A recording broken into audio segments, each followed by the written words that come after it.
মাগুরার আসিয়া যে ধর্ষণের ঘটনা, সেই ধর্ষণের ঘটনাকে কেন্দ্র করে আজ সকাল থেকে সারা দেশব্যাপী যেই ধর্ষণ বিরোধী কার্যক্রম, সেই কার্যক্রমের এক পক্ষের আজকে যে লাঠি মিছিল, সেই লাঠি মিছিলটি ইতিমধ্যেই ঢাকা বিশ্ববিদ্যালয়ের সন্ত্রাস বিরোধী রাজ্য ভাস্কর্য থেকে বেরিয়ে ঢাকা বিশ্ববিদ্যালয়ের বিভিন্ন হলপাড়া রয়েছে, সেই হলপাড়াগুলো প্রদক্ষিণ করার যে চিত্র, সেটি আপনারা লক্ষ্য করতে পারছেন। দর্শক, যেমনটি দেখছেন যে তাদের যে আজকের অবস্থান, সেই অবস্থানটি সন্ত্রাস বিরোধী রাজ্য ভাস্কর্য থেকে বেরিয়ে ভিপি চত্বরের দিকে এগিয়ে যাওয়ার যে দৃশ্য, সেটি লক্ষ্য করতে পারছে। এবং এখানে তারা যেটি বলছেন যে তারা বেশ কয়েকটি দাবিরও উল্লেখ করছেন, যে দাবিগুলোর মধ্যে বর্তমান যিনি স্বরাষ্ট্র উপদেষ্টা রয়েছেন তার যেই পদত্যাগ, সেই পদত্যাগের দাবিও তারা করছেন। এবং এখানে বেশ কিছু ব্যানার প্ল্যাকার্ড নিয়ে তারা এখানে এসে অবস্থান রয়েছে। আমরা যদি একটু দেখাই যে ধর্ষণের বিচার না পাওয়ায় তাদের যেই আত্মহত্যার বিষয়টি, এগুলোকে উল্লেখ করছেন। এবং আমরা যেটি দেখছি যে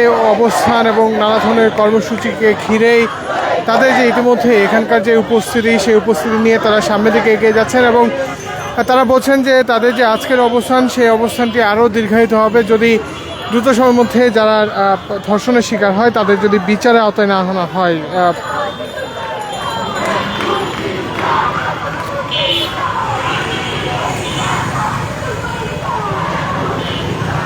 নেমে যাবে।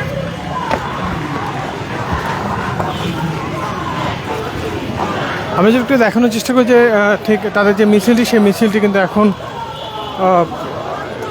সন্ত্রাস বিরোধী রাজ্য ভাস্কর্য থেকে বেরিয়ে বিভিন্ন হলপাড়ে যে বিভিন্ন হলগুলো রয়েছে সেখানে প্রদক্ষিণ করবেন। এবং এটিকে ঘিরে ইতিমধ্যেই এখানে যে আজকের অবস্থান, সেই অবস্থানটিকে তিক্ত হচ্ছে। এবং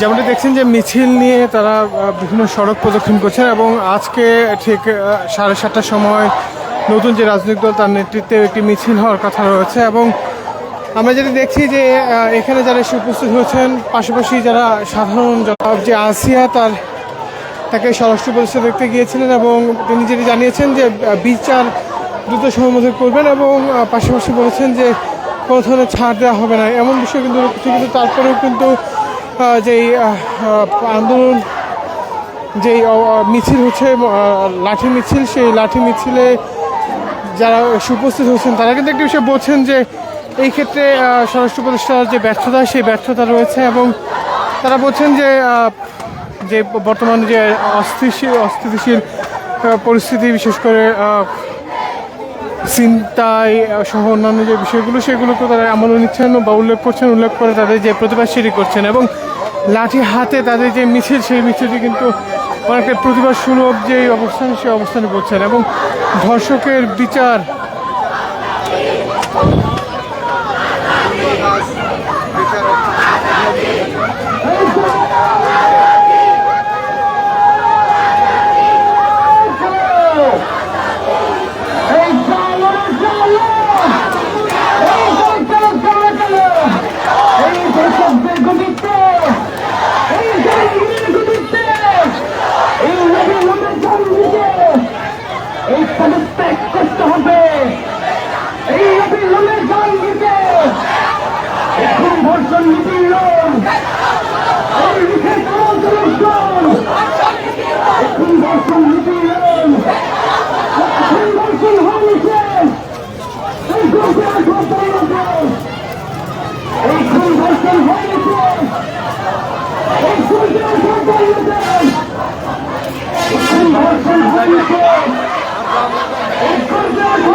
ঠিক এভাবে কিন্তু মিছিল নিয়ে তাদের যে বিভিন্ন সড়ক প্রদক্ষিণ, সেই সড়কগুলো প্রদক্ষিণ করছেন। এবং এখানে তাদের যে দাবি, যে খুন, ধর্ষণ, লুটতরা, ছিনতাই এগুলোকে বন্ধ করতে হবে এবং এই বিষয়গুলোকে নিপীড়ন সহ যেই কার্যক্রমগুলো নিয়ে তাদের আজকে লাঠি মিছিল সেটি প্রতিবাদ জানাচ্ছেন এবং বিভিন্ন সড়ক প্রদক্ষিণ করে তাদের আজকের যে মিছিল সেখান থেকে তারা আলটিমেটাম দিতে পারেন এমনটি কিন্তু আমরা তাদের সেই বেশ কয়েকজন সাথে কথা বলেছি, তারা সেই বিষয়টি জানিয়েছিলেন। এবং আমরা যেটা দেখছি যে তাদের আজকের যে মিছিল সেই মিছিলে উপস্থিতির সংখ্যাটি ছোটি কাকার হলেও শিক্ষক সহ অন্যান্যদের যারা প্রতিবাদ জানিয়েছিলেন তারাও কিন্তু এখানে একই বিষয়গুলো উল্লেখ করেছেন যে এই খুন ধর্ষণ নিপীড়ন এই 5ই আগস্টের পর আবার নতুন করে মাথার চারা দিয়ে উঠতে শুরু করেছে। সেই বিষয়গুলোকে তারা বলছেন যে এই ধরনের আইন যদি শক্তিশালী না হয় তাহলে এই ধরনের ঘটনাগুলো আরও ব্যাপকভাবে ঘটবে এবং এসবগুলোকে নিয়েই কিন্তু তাদের যে আজকের অবস্থান সেই অবস্থান থেকে তারা মিছিলগুলো করছেন এবং আজকে যেই উপস্থিতি বা আজকে যে শক্ত অবস্থান সেই অবস্থানগুলো থেকেই তাদের যে মন্তব্য যে তারা যদি দ্রুত সময়ের মধ্যে এসবের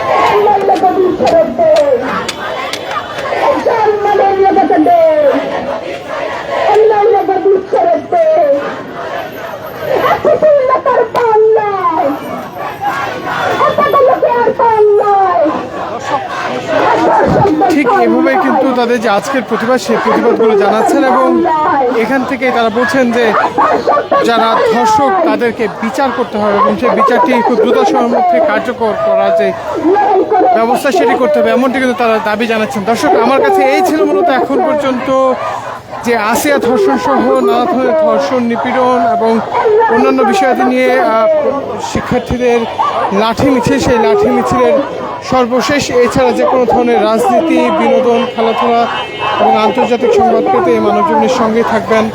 ধন্যবাদ সকলকে।